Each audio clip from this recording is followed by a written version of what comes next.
Assalamualaikum warahmatullahi wabarakatuh. Perkenalkan, nama saya Devitri Pratiwi dengan NIM 211040653. Di sini saya akan mempresentasikan artikel saya dengan judul Penguatan Kembali Budaya Literasi dengan adanya literasi digital. Literasi digital adalah kemampuan untuk memproses dan memahami informasi saat membaca dan menulis. Pengertian literasi terus berkembang dalam menjawab tantangan zaman. Di masa lalu, literasi didefinisikan sebagai literasi. Istilah literasi digunakan dalam arti yang lebih luas saat ini, dan dia menyerang praktik budaya yang terkait dengan masalah sosial dan politik. Definisi baru literasi adalah paradigma baru untuk memaknai literasi dan pembelajaran. Saat ini, istilah literasi memiliki banyak variasi, antara lain literasi media, literasi komputer, literasi sains, dan literasi sekolah. Esensi pendidikan kritis dalam masyarakat demokratis terangkum dalam 5 verba, yaitu pemahaman, inklusi, penggunaan, analisis, dan transformasi teks. Segala sesuatu kecuali literasi berkaitan dengan keterampilan dan kemampuan.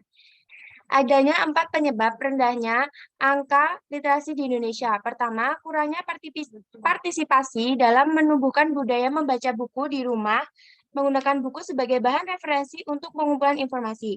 Yang kedua, yaitu akses terhadap buku-buku berkualitas belum merata di banyak daerah. Tidak ada buku referensi tersendiri untuk anak-anak. Ketiga, budaya literasi bukan sekedar mengelola buku di perpustakaan. Dalam hal ini, peran masyarakat kurang penting dalam mendorong ekosistem literasi yang produktif bagi anak. Keempat, yaitu diharapkan pemerintah tidak mampu mengembangkan program literasi berbasis gerakan. Sekolah merupakan wahana pendidikan formal. Dengan demikian, sekolah dapat dijadikan sebagai tempat budaya membaca. Hal ini erat kaitannya dengan peran guru dalam praktik membaca dan mempelajari berbasis keterampilan. Guru menyajikan materi dengan cara yang tepat dan siswa akan mengembangkannya.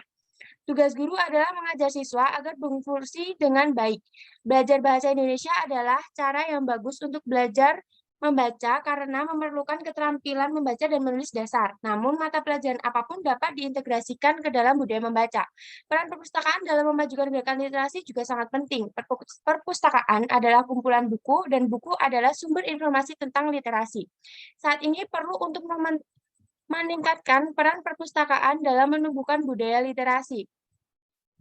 Dengan pesatnya perkembangan teknologi digital, berbagai generasi milenial telah terbentuk dan literasi atau membaca dan menulis menjadi semakin penting. Namun, gadget generasi saat ini tidak cukup liar untuk membaca dan menulis, sehingga tidak merusak pengetahuan yang ada. Generasi saat ini menginginkan segalanya menjadi sesaat, berpendidikan rendah, dan tak terbayangkan. Di era digital saat ini akan lebih mudah dan cepat untuk mempromosikan literasi di mana-mana. Peningkatan literasi berdampak positif pada kemampuan seluruh masyarakat Indonesia untuk berpikir kritis tentang kehidupan sehari-hari. Di Indonesia juga, jika generasi penerus dan penggiat literasi secara sukarela meningkatkan dan mengembangkan kapasitasnya menggunakan teknologi informasi dan komunikasi, maka akan terjadi kekurangan sumber daya manusia yang berkualitas dan cerdas. Oleh karena itu, sebagai bagian dari pendekatan pendidikan, literasi memotivasi masyarakat untuk mengatasi tantangan pemahaman intelektual, globalisasi, dan pemikiran, serta meningkatkan keterampilan dan upaya mengubah cara berpikir masyarakat budaya literasi di era digital. Pembangunan global harus ditingkatkan dan dipertahankan untuk memberdayakan. Sekian presentasi yang dapat saya sampaikan. Kurang dan lebihnya saya mohon maaf. Wassalamualaikum warahmatullahi wabarakatuh.